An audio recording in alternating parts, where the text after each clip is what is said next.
You're listening to Cosplay Bites, the podcast that takes a closer look at the world of cosplay, conventions, and all the nerdy bits and bytes. Brought to you by the Lightning Palace and proudly sponsored by Anchor.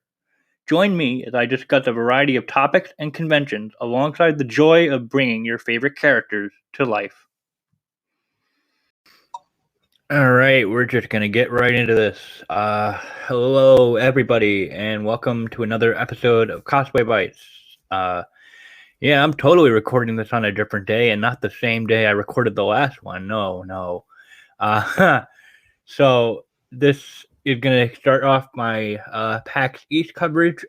Again, just wanted to say thanks to all of you and thanks to the people at PAX for sponsoring, I guess is the right word, a media pass to help cover the convention, and hopefully my blog content and these episodes, these next couple of ones, can give you a good idea. So for this first part, I've got with me my buddy Mink the Satyr. Hello. Hi. So yeah, if you've been following my social media or somewhat, we didn't get to see each other at the con just because we just couldn't meet up with each other. Yeah, it is a big con. So I was sad about that, but we're here now, and yeah. So let me take a quick peek. Again, the current blog post you can see on my blog. By the time I share this publicly, all my PAX East posts will have been up and running, so you can get a glimpse at like all the game impressions and all that good stuff, which I won't get into because that's what these next couple of episodes are for. So, PAX East 2020. I've been there before. Mink's been there before. I went all 4 days. You went Friday to Sunday? Yeah, just 3 days. Yeah. So, I figure what we can do is we could just do a day-by-day kind of thing. So, Thursday for me, I got to the con somewhat late because of things going on with other family members leaving for a little while, so I had to drive them to the airport, which thankfully the train station was right there. So I got there, I want to say close to noon. I got lost in the city trying to find my hotel, found it, checked in, left my bags, ran over to the con, picked up my badge, and I didn't really do any quote-unquote work. It was more so getting a lay of the convention floor and like knowing what booth to hit up afterwards. So, as I mentioned in the last episode, some of the big presences there were Square Enix with Final Fantasy VII Remake coming out next month, and Nintendo with their Animal Crossing New Horizons coming out in 2 weeks. And yeah, there was like the Indie Mega booth. Discord had a big booth as well. Or wait, was it no, it was Baldur's Gate. Sorry, Baldur's Gate. Baldur's Gate, yeah. Baldur's Gate had a very big booth. And Harmonix had a big booth as well. Yeah, with their Fuser, I believe. Yeah, it looks like it's the next Rock Band, but with DJing.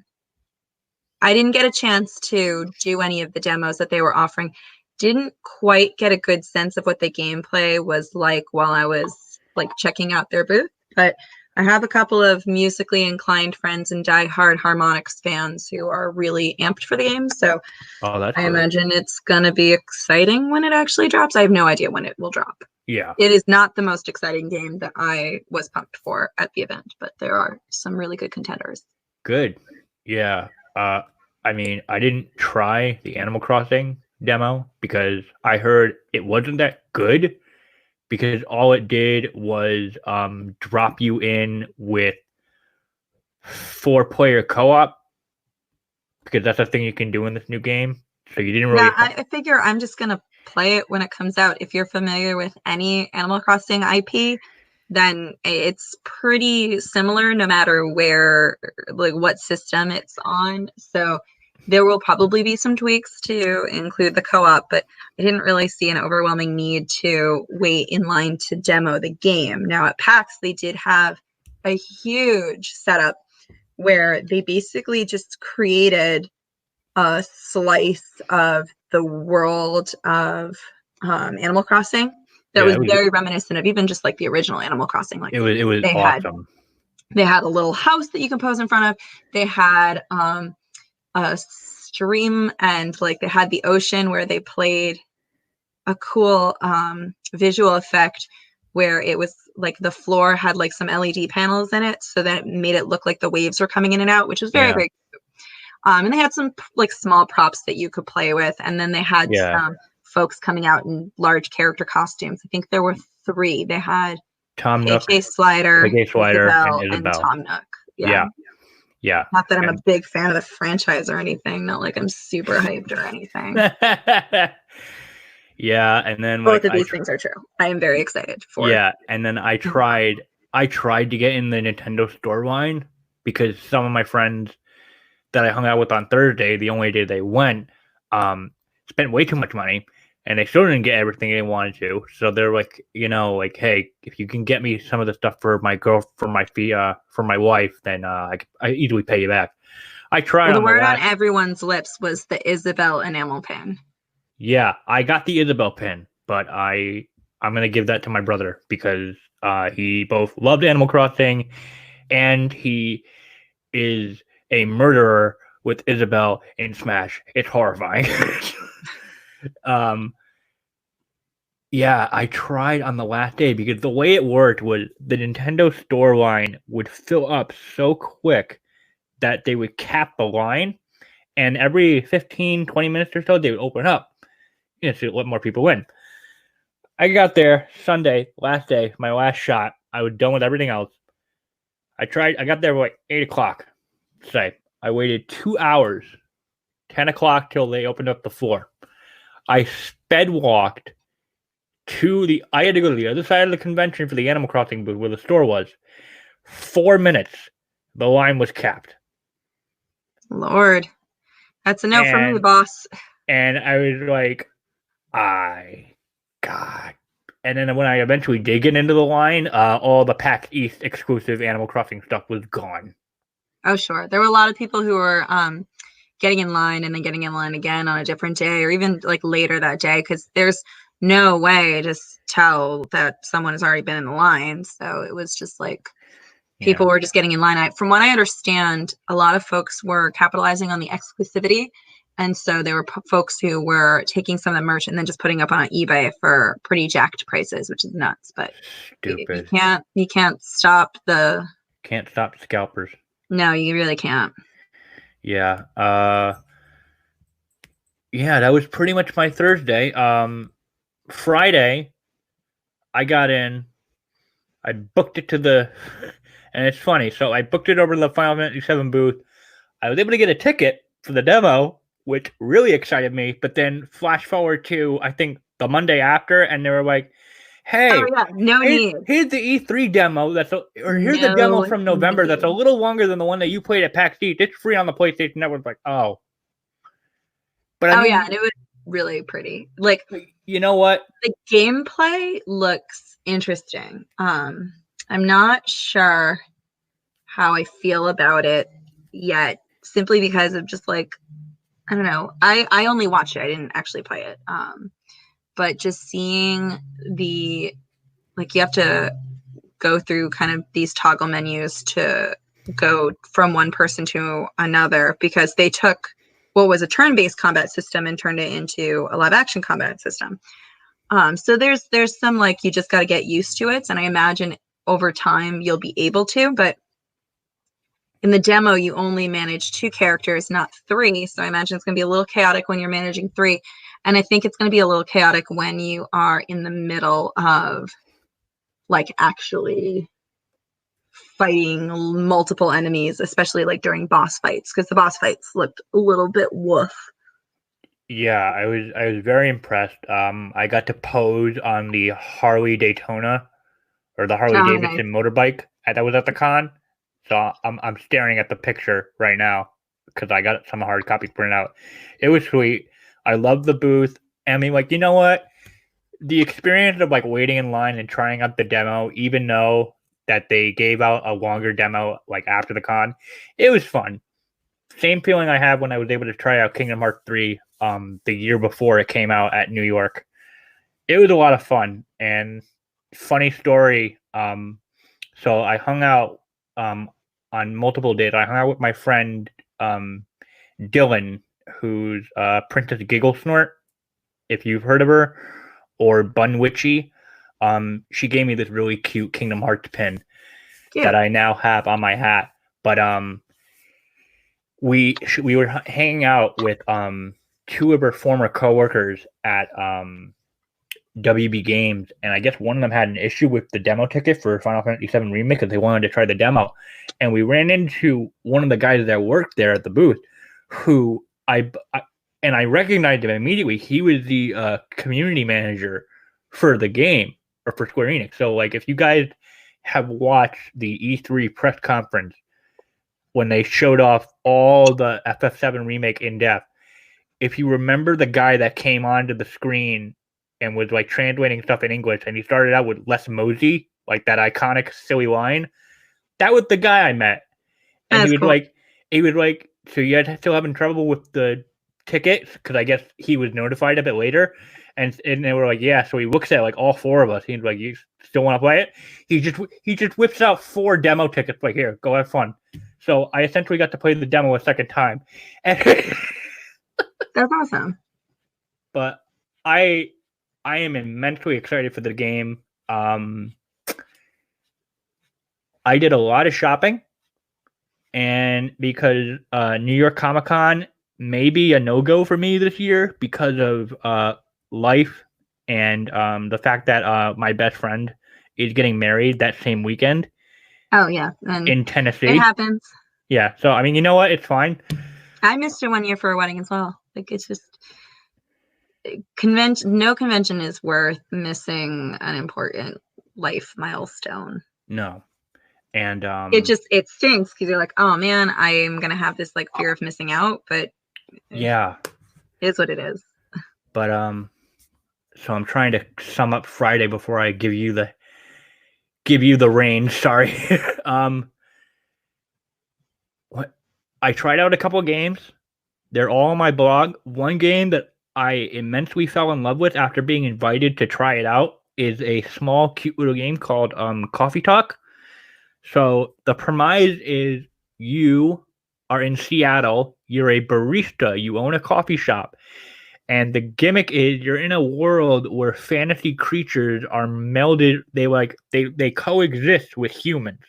So you got like mer people, succubus, elves, orcs, all the likes, cat kitsune people.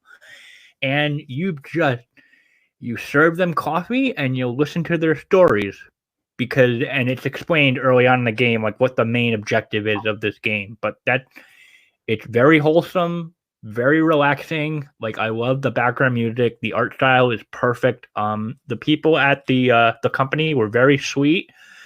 They they gave me a press kit, which I guess was a thumb drive of all the demos they had. Cool. But I can't access it because Mac owners. Oh, so is it Windows only, or is it? I guess so. But the cool thing is Coffee Talk, I wanted to get it. So I was like, oh, well, is it on Steam? But then I learned it was on the Nintendo Switch. I was like, oh, perfect. Just what I needed. And I feel like Switch has been picking up a lot of indie titles lately. I'm very happy about that. I'm guessing it's because the indie titles that they've picked up have just been met with so much positive feedback and success that it makes it a lot easier for Nintendo to take a chance and to invest in some more indie games because they've just been so out of this world. And like, I'm thinking in recent memory, 2018, they got Hollow Knight for the Switch. Yeah. And Hollow Knight did incredibly well with the Switch. And now they're Team Cherry's amping up for Silk Song. I was actually kind of hoping that we'd get any sort of buzz at PAX East about Silk Song, but unfortunately we didn't.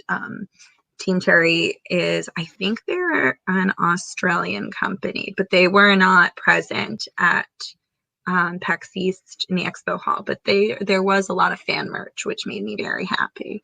Did you buy? So I got some plushies and pins. Of course you did. Of course you Well, listen, they had a Zote plushie, and I was going to get in on Mighty Warrior Zote plushie. They also had Quirrell, and they had Hornet because Silk Song was coming out. And they had the Knight, but I didn't really feel like getting the Knight because the company that was selling it, Fangamer, has been selling the Knight and a Grub plushie since literally like 2017. So I didn't feel any spectacular need to go out of my way to get those plushies because they weren't new. Yeah. Apparently they also have a Grimm plushie, which maybe I will get, but I wound up getting a Grimm pin instead, and it was really cute. I really like that series too. It's a really good title. I got a cute little dragon pin from, maybe it was Fangamer or another booth. It was a cute little dragon pin, and they also had cute dragon coasters. So I bought 2 of those. Filthy Casual was there. I was originally going to get just it was a pullover, but then I had a mishap where I had a pair of their joggers. It was the stone joggers, like the white-ish grayish one, and I didn't realize this. So like every morning I would go to Dunkin' Donuts and grab a cup of coffee and breakfast and just walk. It was a 20-minute walk, not that big of a deal. But unbeknownst to me, the coffee was slightly dripping, and the spots on my pant were very noticeable. And this was on Sunday. So did you buy like pants? I bought another pair of pants. There you go. They were very nice, and they gave me a good discount. Well, there you go. Yeah, and I bought a nice hat from Meta Threads. They were there. Very interesting clothing company. Some of my pins were there, actually. Who?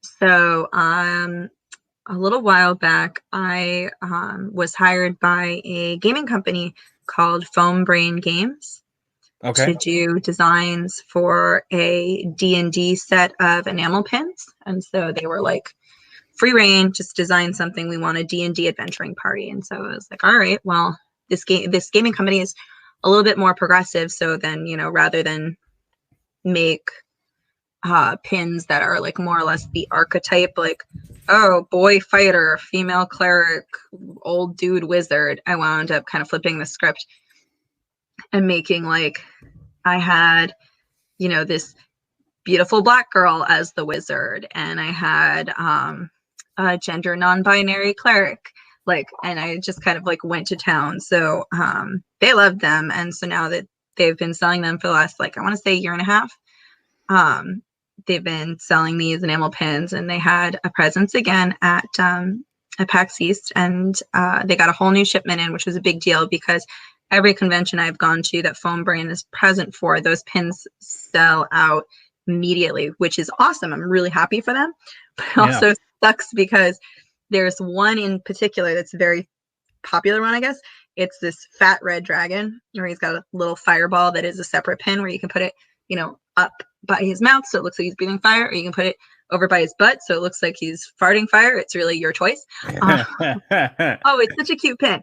But I've had a lot of friends and colleagues be like, can you pick me one up? And the answer has always been, I'm really sorry, they're sold out. So I was able to pick up a couple for some friends recently, and that made me happy because I'm like, here, have this pin that I designed. Yeah, why not?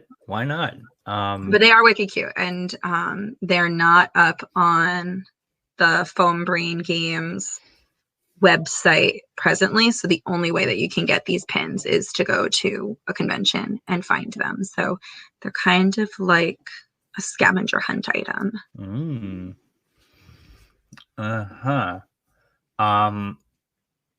What else? So Friday night roam around, I got to go to the after party that Acer held. I ran into one of the girls that I followed, one of the cosplayers that was there, Danielle DeNicola, who was working for Acer, helping promoting their party. And I guess just the company in general. She was in another computer hardware based cosplay-ish. It looked really cool. I saw her that's when I saw my friend Dylan for the first time, and she hooked me up with a large Acer bag that included a giant mouse pad that's now on my dresser, like on top of my dresser to cover it from the dust, and a hat. So that was sweet. And I saw Jenna Lynn Meowry there on that Friday. Went to the after party. A lot of fun. Spent time with a lot of friends. Had a lot of nice comments said about, me getting a media pass, saying, we're so proud of you. Like, you've worked so hard to get to this point. They gave out free hoodies, so I got one. Sorry, Mom. Sorry, Mom, for me getting more hoodies because you told me not to because I have too many. I wasn't going to pass that up. It was free hors d'oeuvres, free drinks.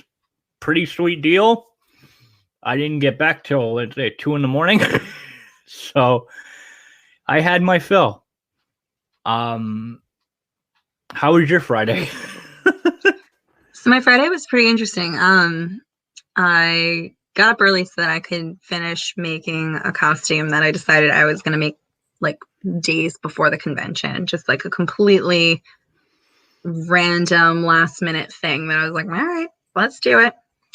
So that was interesting, mostly because, and I shared this with a couple of people, so it's not new information necessarily, but when I went to get in the car to go to the convention, I sat down, as one does in a car, and the zipper for my outfit, it was very tight fitting, and it was like, for some reason, I bought the like crappy, cheap, like non-name brand zipper.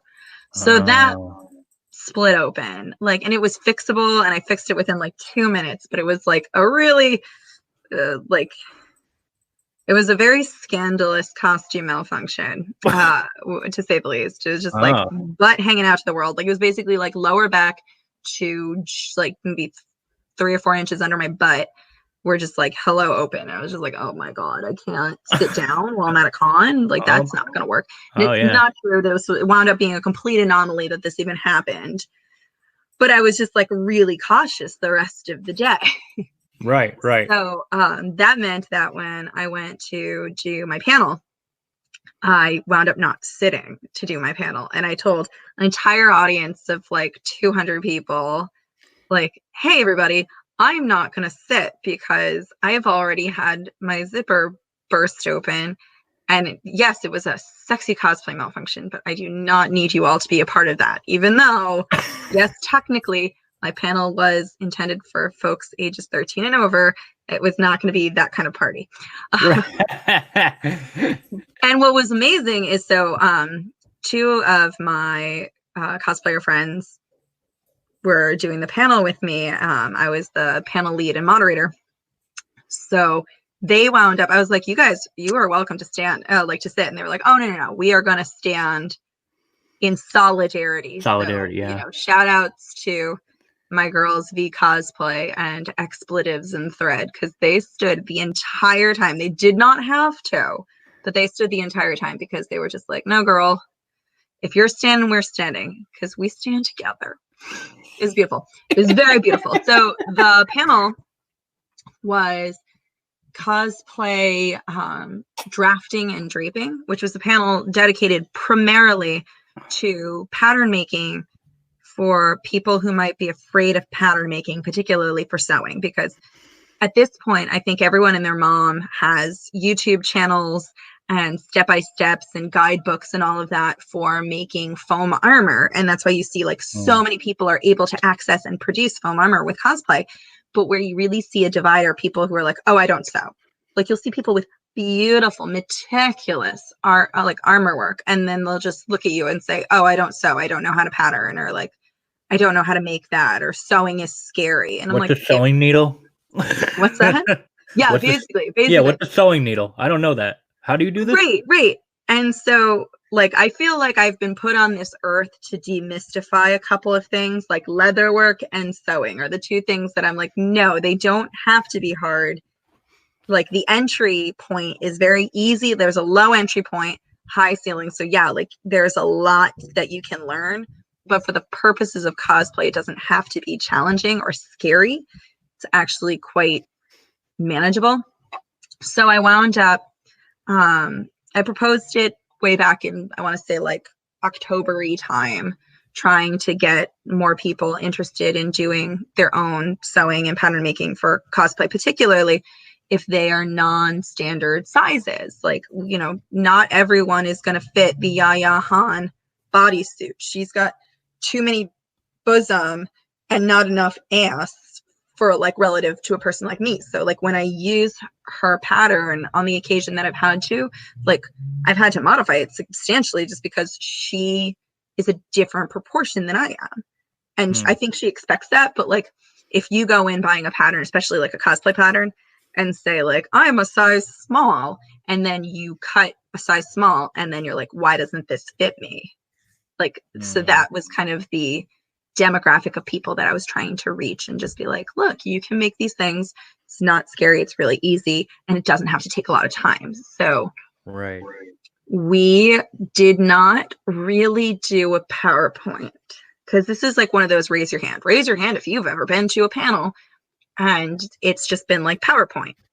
A lot of us do PowerPoint based panels. It's easier to prepare for, and it's easier to just like put things up and then talk about it because then you use it as a guide point. I know, I have been teaching. It's easy to do because then you don't have to like look down at note cards or whatnot. What we wound up doing is, I think we probably ultimately spent 10 minutes like with between like prelude and doing Q&A, and then the remaining 50 minutes was spent doing live demonstrations. Oh, that's so good. We had a camera, like a live cam, where we were just projecting what we were doing up on the giant screen, and that was a lot of fun. We had a wonderful time. Like the audience had a great energy. We had a lot of really silly moments because we were allowed to. And it was a good vibe. I think hands down was the best panel that we've done to date. That's great. Oh, it was amazing. Yeah. I hope that the people who went had as good a time as we did who like did it, because it was just genuinely speaking, it was amazing. And I know that there were a couple people who came up to us after the panel and said like, hey, I have heard talk of this or that method for making a pattern, but seeing you do it versus like hearing about it made it look a lot less scary. And I'm like, well, that's the point. It's not scary. It's fast and easy. That's why we're showing it. Right. And then as always, we spent like an hour afterwards answering questions off to the side because there's never enough questions in a Q&A after a panel. There really isn't. Because, I mean, so my friends at Nerd Caliber did do on Friday a Q&A. Sure, their entire panel was, here's a bunch of cosplayers, ask them questions. And even they didn't have enough time to answer all the questions in the Q&A. There just isn't, because there's so many questions that could be asked. And so wonderful to have the opportunity to like talk to other cosplayers and be like, this is what I'm working on. What do you think?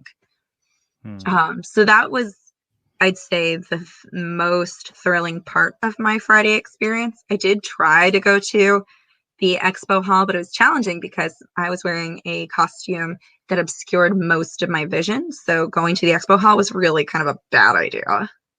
Right. This was Tentacruel? Yep. Yeah. That was great. Yep. And most of my vision was obscured. It was fun. I liked the costume a bunch. But it was rather difficult to like actually look at boobs when I couldn't really see anything above like chest height. Right. Was that the only outfit you brought, or did you bring another one? For Friday? Well, no, for PAX East in general. Oh no, I wore a different outfit every day. Please, I can't be seen wearing the same thing every day. My word. No. Like I meant, like, did you? Okay, so I imagine like the other cosplays you wore were easier to manage. No. No. Okay, so no. Context for the listeners. You live what, an hour and a half away from Boston? Sure.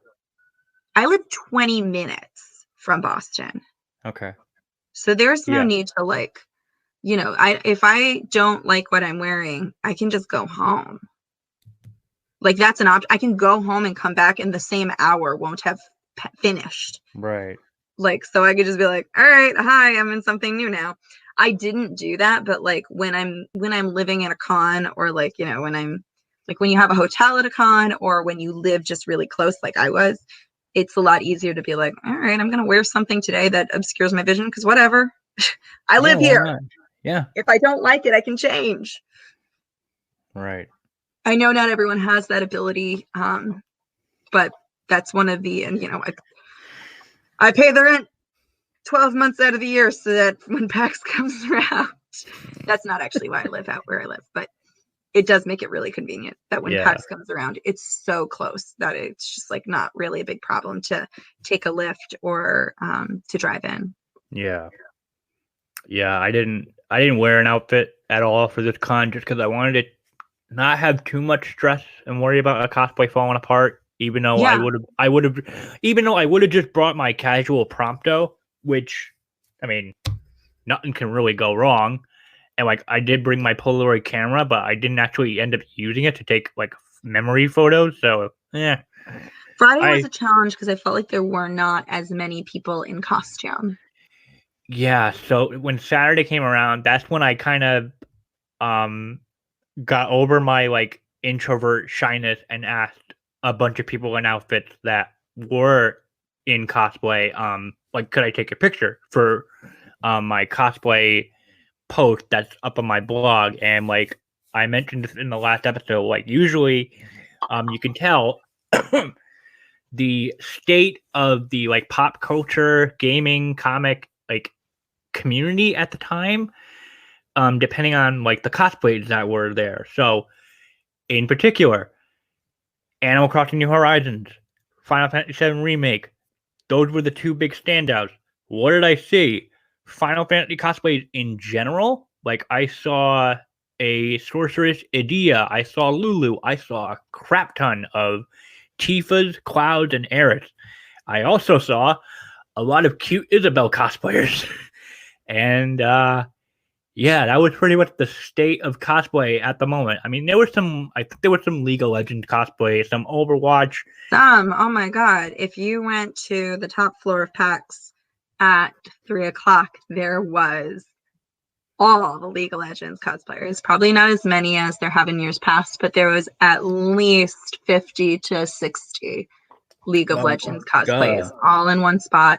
Critical Role was really big this year, as was Acquisitions Incorporated, which was kind of like the spiritual successor to like the Adventure Zone and Critical Role. It was like one of the first successful we're going to do like a D&D campaign and record it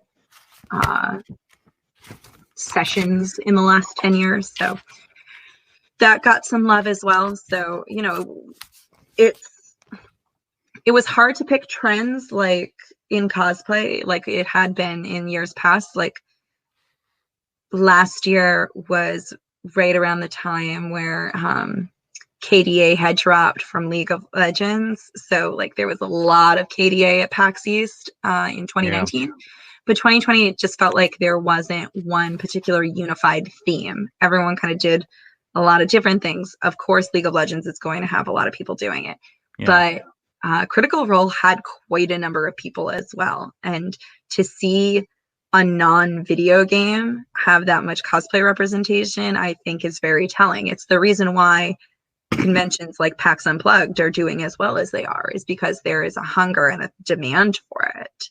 Yeah, and there were certainly some vendors there that specialized in like the tabletop, specific with the D&D kind of thing, like selling like all these gorgeous wooden cases for your dice, and then just dice. So I'm gonna guess those would have been like Elderwood, Wormwood. Yep.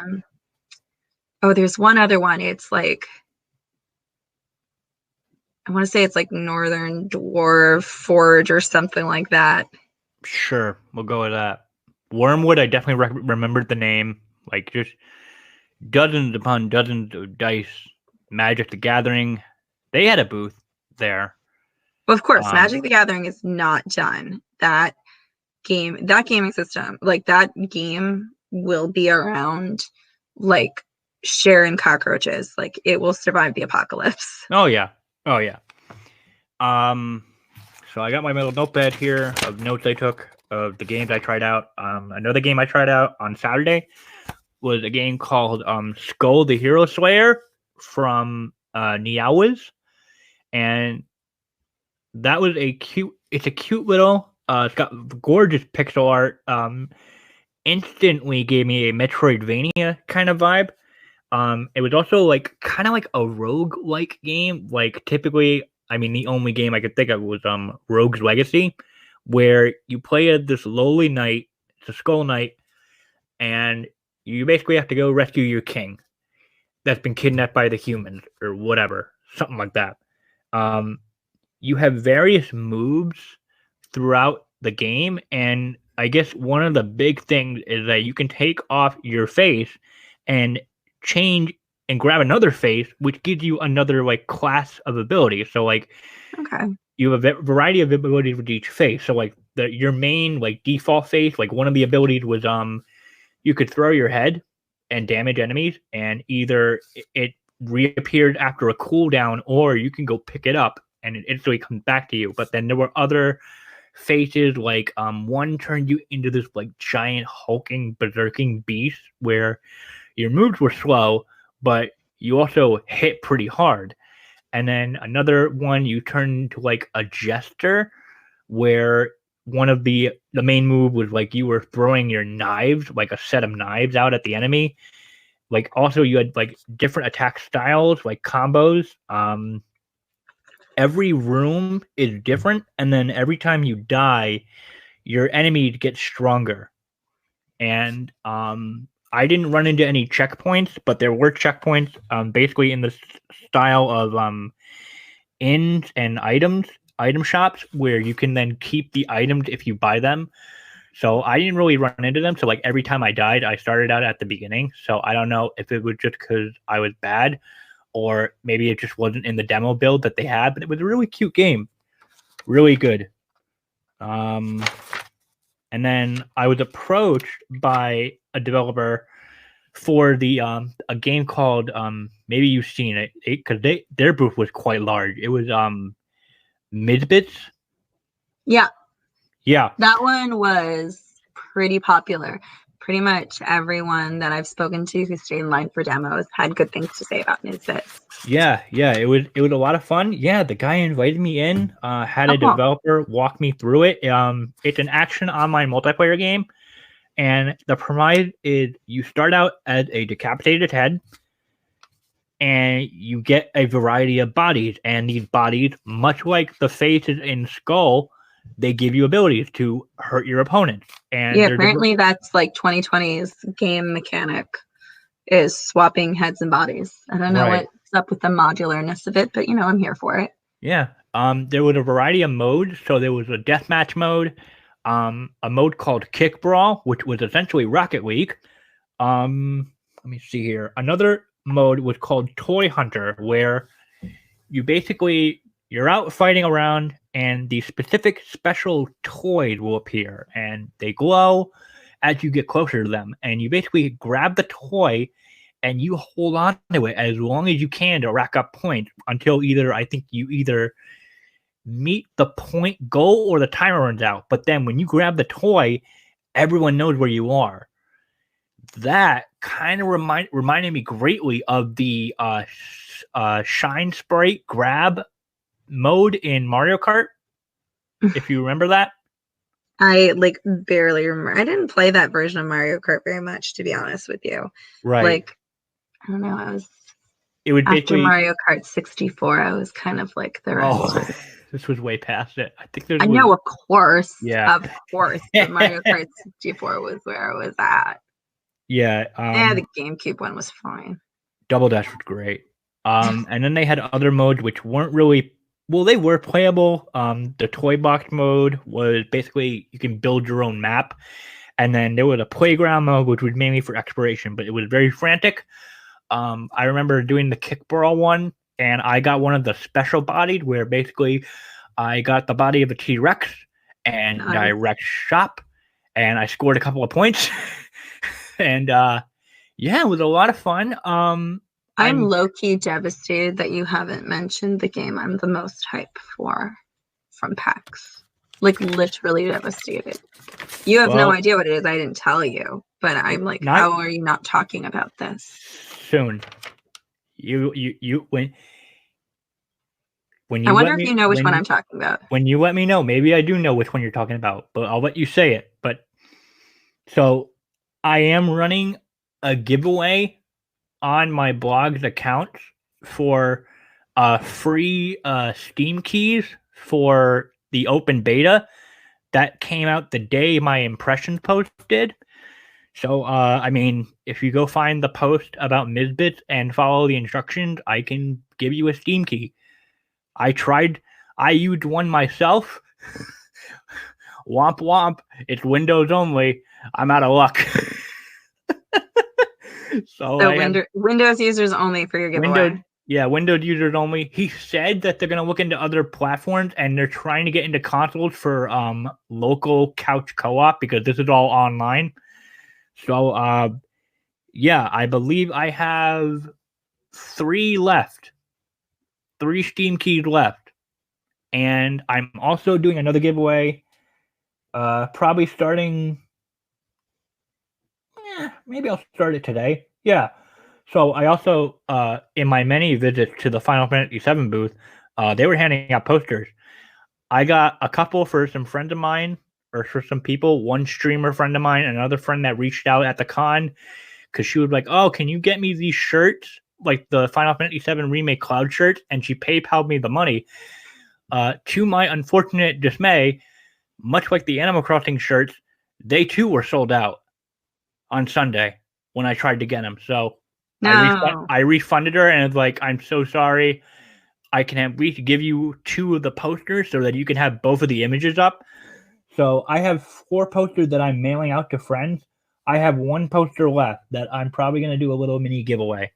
So that'll be, I don't know, maybe later today. And then there were a lot of other stuff, but I'm doing more episodes on PAX East, so I will go into them at that time. Okay, what game? Oh, come on. You didn't know Maneater. Maneater? Oh my god, did you not see it? Did it have a big booth? Yes, it had a very big booth. What did it look like? What did the booth look like? I mean, the booth it looked like a giant line because everyone wanted to play it. He let me lay down what the premise of this game was. Lay it down, because I probably didn't even see this. Oh my god, it's everything. It comes out May 22nd. I literally marked my calendar on like every game system that matters. In this game, you play as a shark. You are a shark. Oh, is that where the shark heads were coming from? Upgrades, so you get to be a lightning shark. And you get to wreak havoc on things. Okay. That's the game. It's like everything I wanted Goat Simulator to be, with just as much carnage as I wanted Goat Simulator to have. So that's where all the shark heads were coming from. Being played. And the demo starts out with the introduction, like the tutorial section is some like Nat Geo light version of like some documentarian with like a can't really place an accent being like, this is a shark, like this is how a shark swims, and that like teaches you how you're supposed to do it. And then like the second you do something that you're not supposed to, it's like, this is unusual behavior for a shark. Like that's the demo. Like that's the beginning. Like that tutorial section was on point. Beautifully executed. So just like I like went by the booth so many times. They're like, mark a calendar. I'm sitting there like, May 22nd, right? And they're like, yeah. I'm like, what is it for? They're like, everything. And I was like, no, really, that's not an answer. And then like one of the guys who was just like in the line, like he didn't even work there. He's like, it's for the Switch. It's for the, Xbox. It's for the PlayStation. It's going to be on the PC. And I was like, all right, well, I'm covered. So it's like it's like the goat simulator and the goose game got married, had a baby, and was like, sharks. Let's put in a But shark. it's like, and somehow GTA was the uncle. Yeah, because the second you said, it's got some GTA-esque stank. I'm so here for this game. I cannot wait. I have a friend who just like does streaming, Grinning Hazard cosplay, and I'm like, buddy, what are you doing on May 22nd? Because you're canceling your plans. He's like, wait, why? I was like, because that's when the game comes out and I need to be there. I need to be in your house while you stream it. I don't want to play. God, I do not want to play. I want to watch. I want to consume someone else playing it. I want to be there. I want to like live in that moment. I'm like the best. I'm the best streamer's audience because I'm like, I just want to watch you do it. And then I want to yell in the background while you do it. Probably something victorious, like, yeah, or get 'em. You know, things like that. I'm a very encouraging backseat gamer. You are. I offer much. I offer much.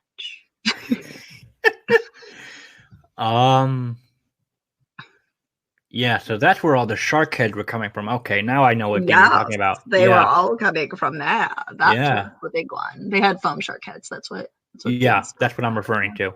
Yeah. I got a nice little other badge that I was VIP at the after party, so that was cool. But you didn't come to my Saturday panel. I'm a horrible friend. I'm sorry because I've never been to one of your panels. You don't know how hilarious they are. I got put in the timeout chair. You don't even know what that means. Oh my god! You can only guess. one of these days. The panel was on foam work and advanced techniques, and that one was moderated by Rocket Props, but the cosplay and I were both panelists on it as well, and it was very dense, very informative too. We had a wonderful time talking shop with people.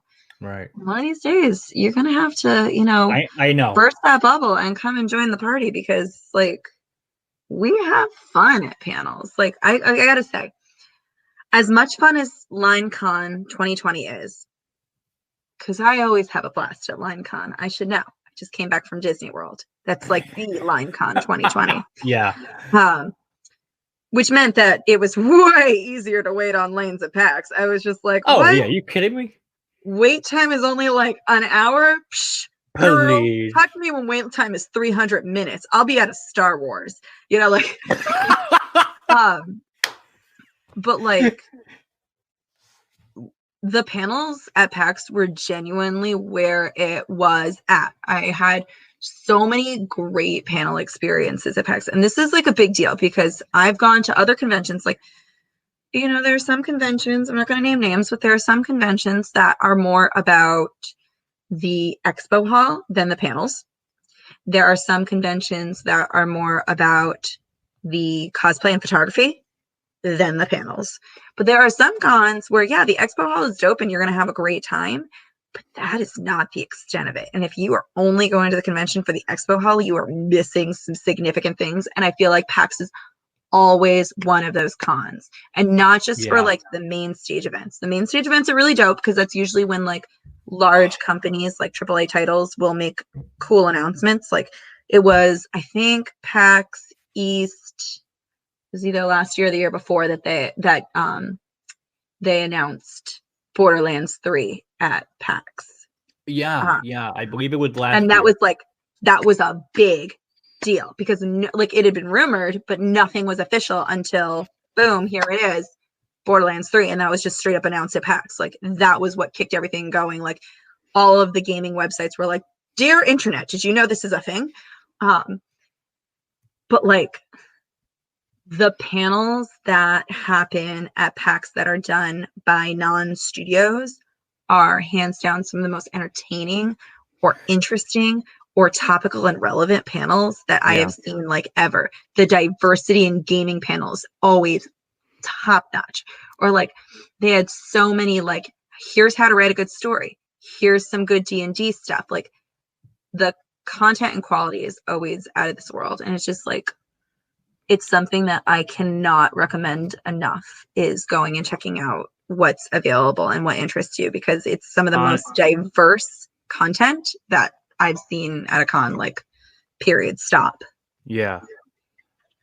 Honestly, like, I was just so wrapped up in doing work and I guess getting stuff to create content that I just didn't really heavily look into the panels. Like, I knew you were holding a couple. Yeah. I profusely apologize. I didn't go to them. I'm sorry. Please don't hate me. Well, I'm just sad for you because they were really fun. Yeah. I hope that you and the listeners will consider heading to some of them, because, like I said, every year it is substantially worth it. I mean, last year, and this is like my own personal like depression that I didn't go because I didn't know it was existing. Brian David Gilbert of Polygon fame. Yeah. He did a panel at PAX that was absolutely mind-blowing. I didn't even know it existed because it was like a last-minute add-on, but he wound up doing the perfect PokeRap, which was like, I've seen, because they streamed it. I saw the entire panel start to finish, and I was like, this is what PAX is to me, is this kind of like bonkers, nutso stuff that is just iconic the second it drops. Yeah. And I was reflecting about this with my friends that were there for only one day, and it's like, so 4 days, was it worth it? And honestly, it was. It's saying something to me where I'm saying that PAX East this year was 10 times more fun than New York was, primarily because I was so bummed out at New York because I couldn't find you. I couldn't find any of my friends that I wanted to hang out with. That's what bummed me out the most. Like, again, we couldn't find each other at this con. It sucks. But, like, I did get to hang out with a bunch of friends, and that meant the world to me. Like, having a lot of people congratulate me, and just, like, I had a little bit of imposter syndrome on Saturday where I just felt like... Everyone has imposter syndrome. Yeah, where I felt like, oh, I don't deserve this. Like, everyone thinks I'm awkward and creepy, and then my friend Dylan just reassured me, of like, no, you do deserve this. You're a good bean. It's okay. And that made me feel a lot better. But I mean, I'm also considering, like, just to try to get life stuff in order, like cutting back on cons. So, well, listen, at the time of recording, this is apparently the time to do it, because whether you wanted to or not, COVID-19 is just culling cons left and right. So yeah, that's the thing I was also going to mention. So a couple of people did pull out at PAX. Specifically, Sony pulled out with The Last of Us. And I mean, don't worry, they still had adverts up, but it just wasn't. Yeah, big. So I mean, for those unaware, the coronavirus is taking the world by storm. I think literally taking the world by storm. Knows that you're not going to be the one. This is not breaking news right now. Yeah, coronavirus has been canceling cons left and right. The GDC, I believe, got postponed. Emerald City Comic-Con just got postponed. Yeah, that'll be in the summer now. And it was supposed to happen next week. Yeah. Oh boy, people were not happy because of worries that they can't get their flights refunded. I mean, well, airplanes are actually doing a pretty, like, the different services are actually doing a better job now, given the circumstances. I know a lot of people have met with initial challenges, but if you just call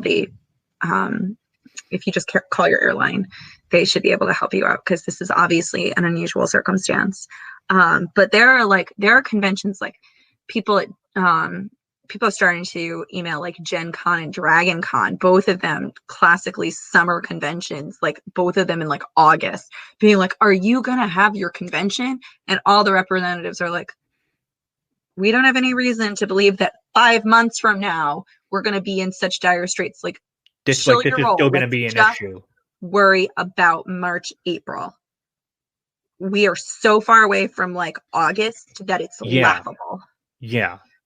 So Don't like, go burrow in trouble, people. It's just the classic. Everyone's terrified because it's a lot of unknowns right now. yeah. So like, it makes sense for the cons that are immediately happening like right now to get canceled, postponed, whatever. But like, yeah, like cons like Dragon Con, New York, you got a ways to go. So New York, I could see hope, more worried than Dragon Con, to be honest with you, because uh, traditionally, these sorts of like illnesses tend to flare up the most during cold weather events and then recede a little bit during warm weather events, not because warm weather kills the germs, but because more people are outside. They're not like staying inside and infecting each other with their like illnesses and stuff indoors. right. So, I mean, I'm based on what I've been reading, I'm like, I think the summer is going to probably see a cool off phase. And I think the fall is going to see a resurgence again, just like every other cold and flu season trend. Yeah. It's just scary because it's new and there's not a lot of information available. And that's totally a reason to be worried, but definitely not a reason to be panicked. Right. Yeah. And then, yeah, I don't know. Like, I would love to attend PAX again next year, possibly CatSuCon. But can I Maybe just like, if things. can I give like the smallest of shout outs for the people who worked at the BCEC at PAX? Oh I yeah, don't know if you yeah, saw, but first of all, there were so many more um like hand sanitizing stations in yes, like every flippin' nook and cranny of the building, which was amazing. yeah, But that's not the thing that blew my mind. The thing that blew my mind, and it must have been so bloody boring, but the BCEC had personnel with like Clorox wipes and like disinfecting wipes whose job it was to stand at the handrails of every escalator and just like and hold stared. Yeah, disinfectant wipe as the escalator handrail just like whirred past, and that was their job, was to yeah, just exactly. disinfect. And that was so cool. Like, they didn't mess around. They were like, we know that this is a scare. We know that people are not necessarily going to be the most healthy.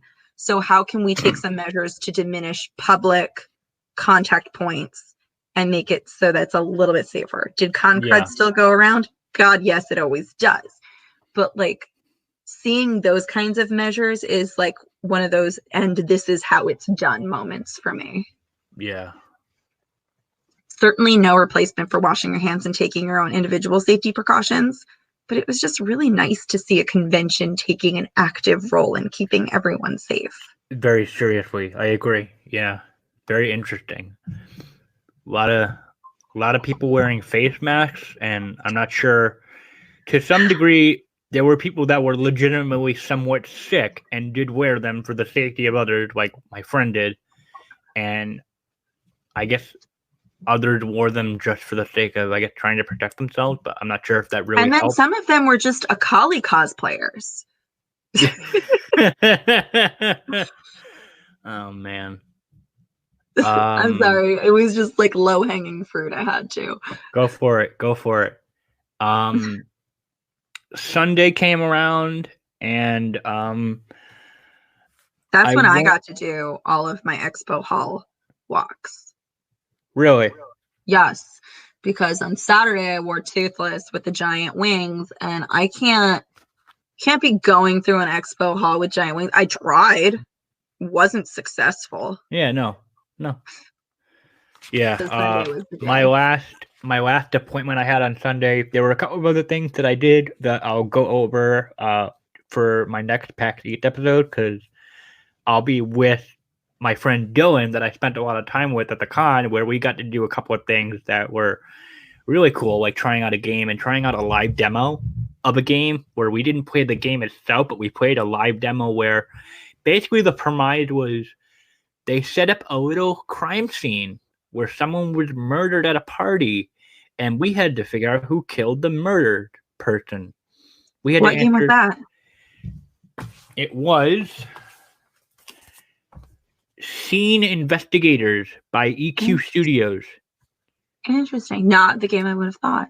Yeah. Interesting. Board game? No, it's a PC game. Interesting. It's on Steam. Yeah, we got all the questions right, and they rewarded us with an extra little sticker, and we gave them our emails, and they said, we'll email you the full story of this party that happened where someone got murdered that you solved the questions for. I do like murder mysteries. Yeah. Oh, yeah. Totally apropos to nothing. Like, I spent the majority of my day over at the tabletop section. Oh. Oh my God. They were demoing some just ill games. They were demoing Medium, which is just a fabulous game. Bicycle had a booth. And I don't know if you're familiar with the company. Bicycle? That's a lot. No. I know you're familiar with the company. Bicycle, like the cards. Like every playing card that you've ever held in your hands. That's owned by a company called Bicycle. They make bicycle deck cards. Like, oh, okay. You can't even like joke that it's like one of those things that you like most people don't even realize. Anyway. Okay. It's like the official US card company. Anyway. So they started making board games. Oh. So they had a booth, and I literally spent 15 minutes at their booth. The best way I can articulate it is I yelled at them about how much I liked one of their games. Because a friend of mine demoed it at PAX East, or not PAX East, PAX Unplugged. And then sight unseen, I was like, well, I trust my friend's recommendation. Boyfriend, who's at PAX Unplugged and I am not, please get a copy of this game. So he did.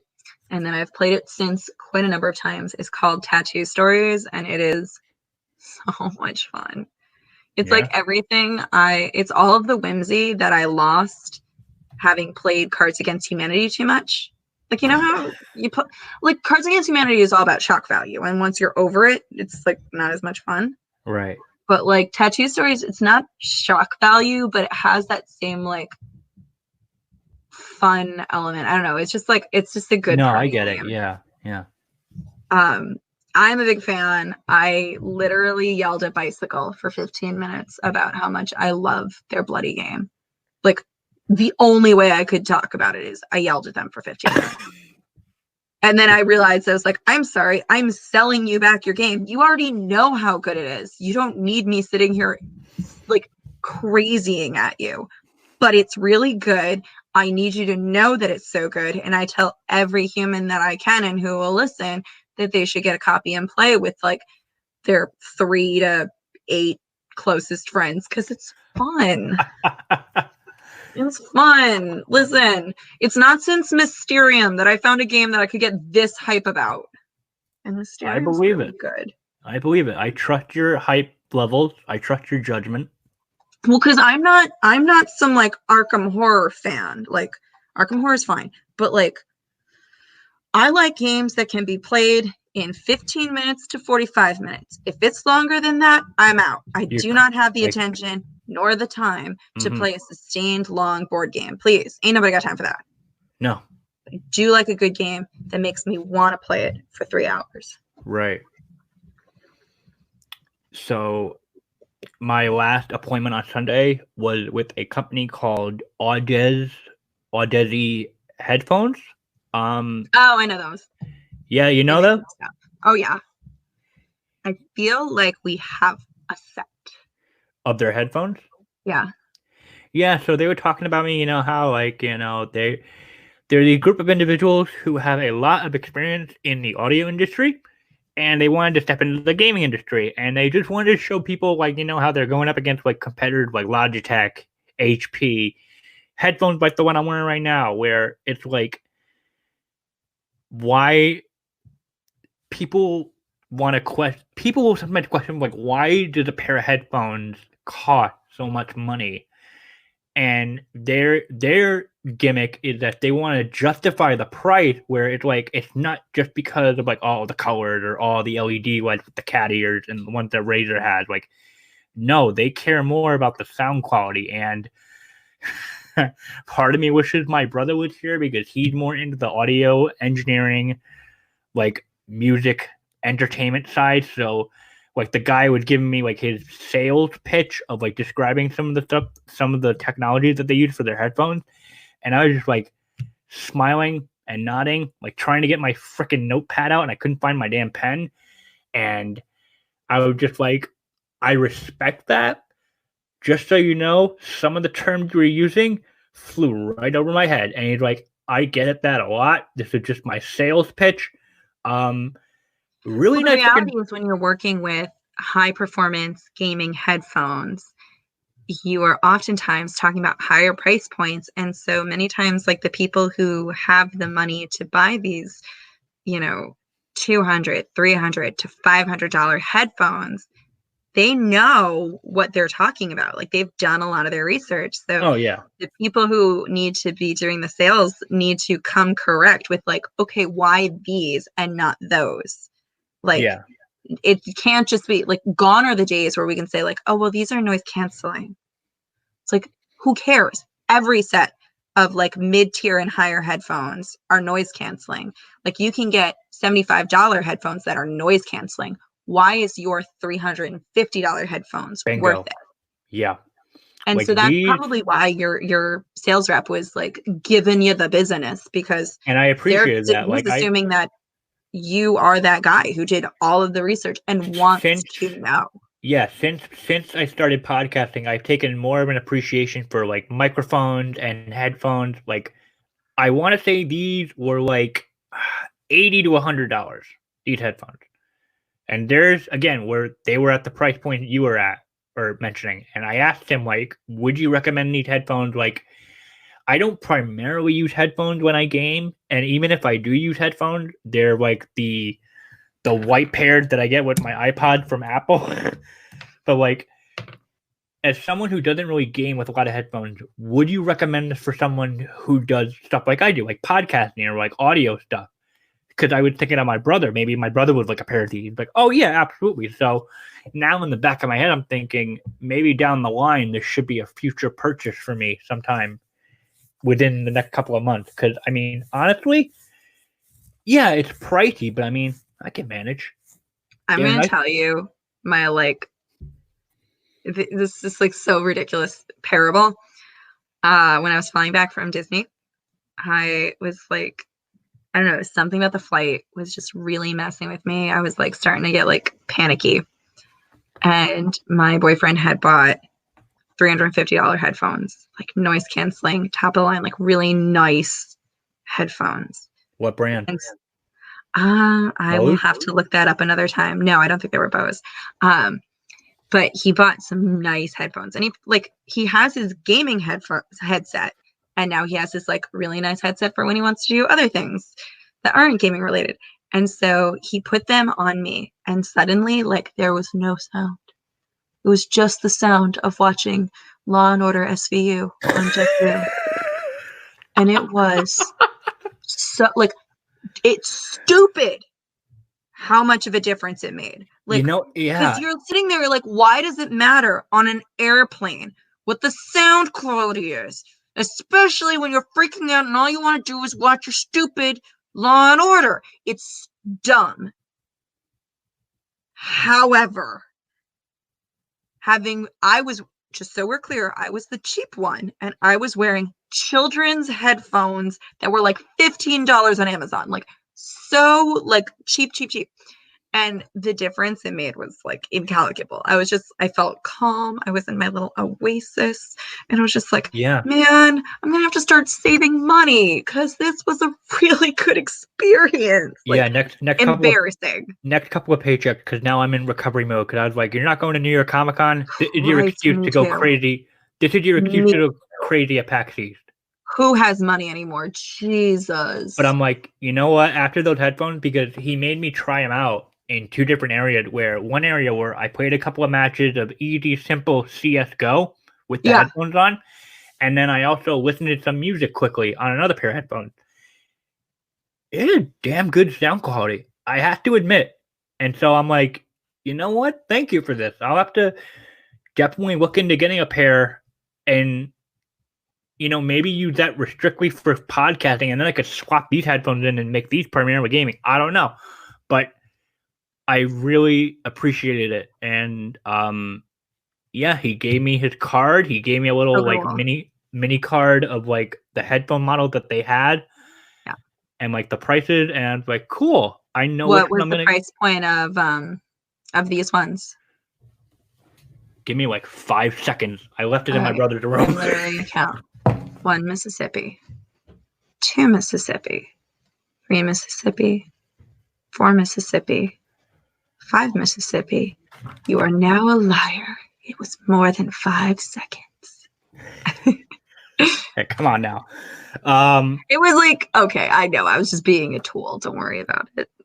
So it looks like they had 3 models on display, and it looks like 2 of them included like an attachable mic. Nice, But nice. the one that I would get probably that doesn't have a mic attached to it is the LCD one, $399.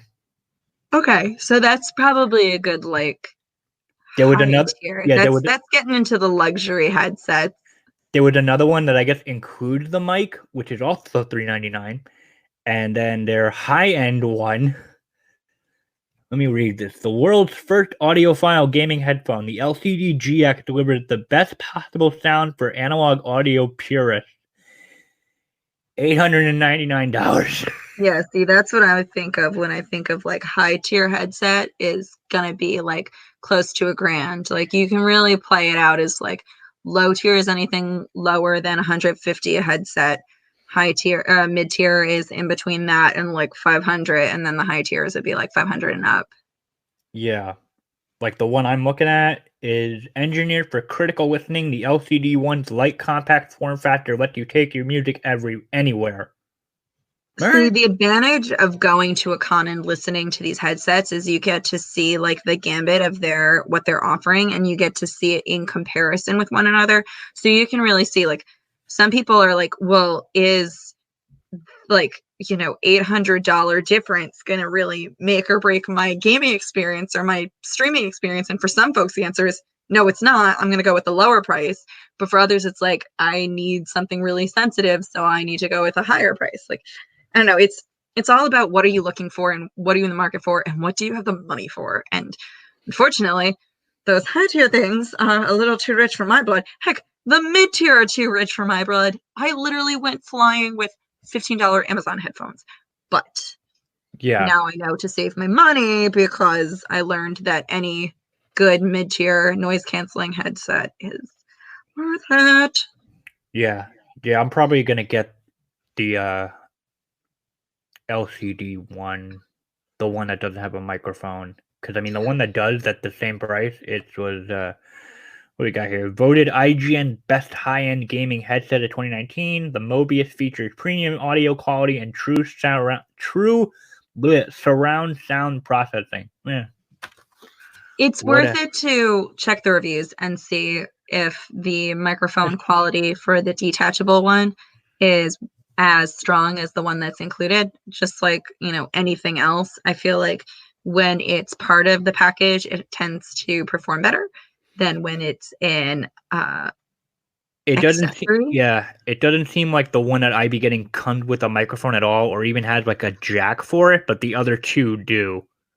Yeah, I mean, and at that point, you're going to be married to reviews because there's really no other way of determining. Yeah. I mean, these are Because the fine. literature is not going to tell you anything. That's an ixnay right there.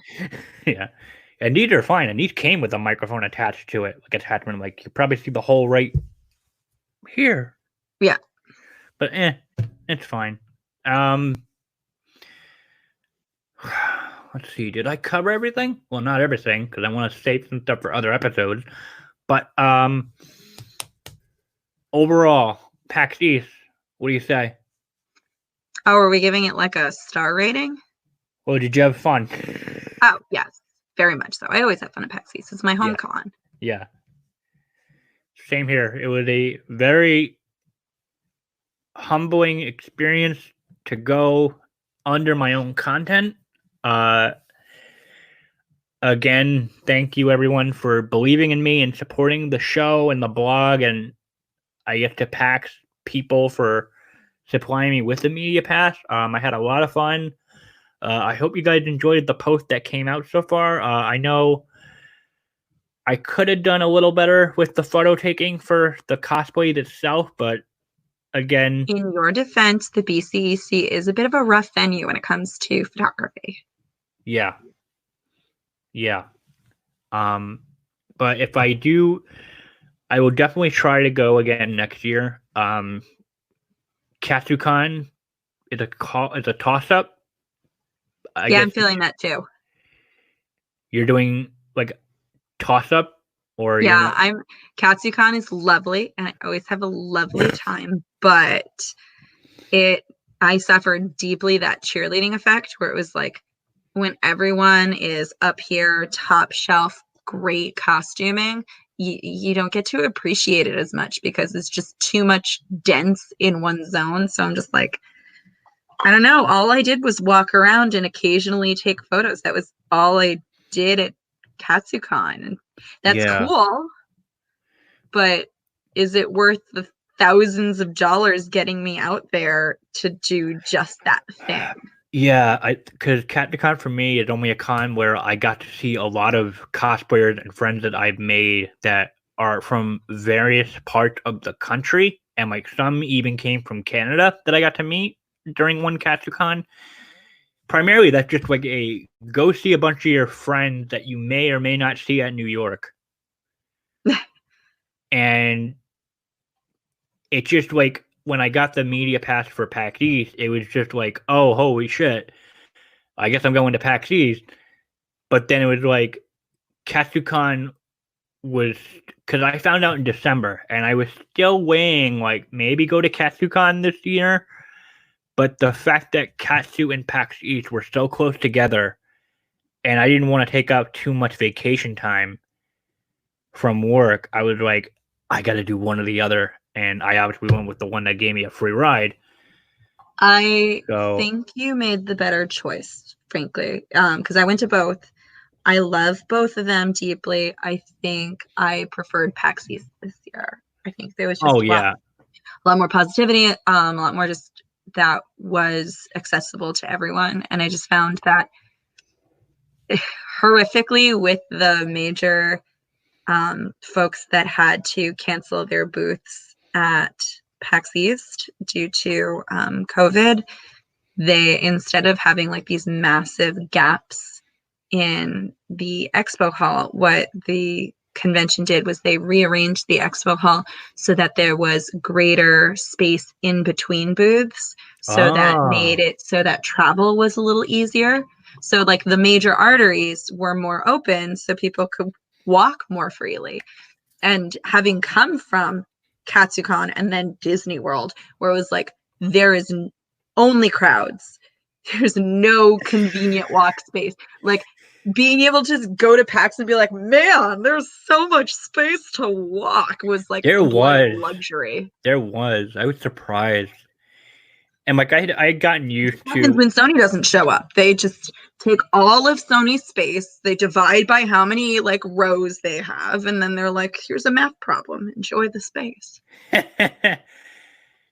Yeah, I would definitely go to PAX East again next year. And we had talked about in the last episode about New York how I guess the Javits Center is under renovation still Oh, Javits, you poor delicious baby. because apparently she explained to me, my guest, like she told me, like, you remember where the artist alley originally was before it would move downstairs? It was like, yeah, it was in that like somewhat grayish lit area. Yeah, I loved that space. It was so much better than it was this year. This year blew.